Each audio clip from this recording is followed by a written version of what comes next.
സങ്കീർത്തനം 18:6. കഷ്ടതയിൽ ഞാൻ കർത്താവിനെ വിളിച്ചപേക്ഷിച്ചു. എൻ്റെ ദൈവത്തോട് ഞാൻ സഹായത്തിനായി നിലവിളിച്ചു. അവിടുന്ന് തൻ്റെ ആലയത്തിൽ നിന്ന് എൻ്റെ അപേക്ഷ കേട്ടു. എൻ്റെ നിലവിളി അവിടുത്തെ കാതുകളിലെത്തി.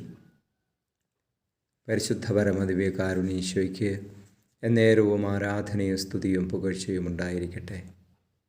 ഈശോയെ, കഷ്ടതകളിൽ ഞങ്ങളുടെ നിലവിളി കേൾക്കുന്നവനെ, ഞങ്ങളെ സഹായിക്കുവാൻ വേണ്ടി കൈനീട്ടി കാത്തിരിക്കുന്നവനെ അങ്ങേ ഞങ്ങൾ ആരാധിക്കുന്നു.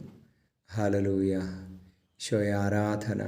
Hallelujah, hallelujah, hallelujah, hallelujah, hallelujah. Gloria, Gloria. ഈശോയെ നന്ദി, നന്ദി, നന്ദി, നന്ദി. ആരാധന. ഈശോയെ, അങ്ങയുടെ വലിയ സ്നേഹത്തെ ഓർത്ത് നന്ദി പറയുന്നു. ഞങ്ങളുടെ കഷ്ടതകളിലും രോഗങ്ങളിലും ഇറങ്ങി വരണമേ ഈശോയെ. നമ്മുടെ കർത്താവ് മിശിഹായുടെ കൃപയും പിതാവായ ദൈവത്തിൻ്റെ സ്നേഹവും പരിശുദ്ധാത്മാവിൻ്റെ സഹവാസവും നിങ്ങളോടുകൂടി ഉണ്ടായിരിക്കട്ടെ, ഇപ്പോഴും എപ്പോഴും എന്നേക്കും. ആമേൻ.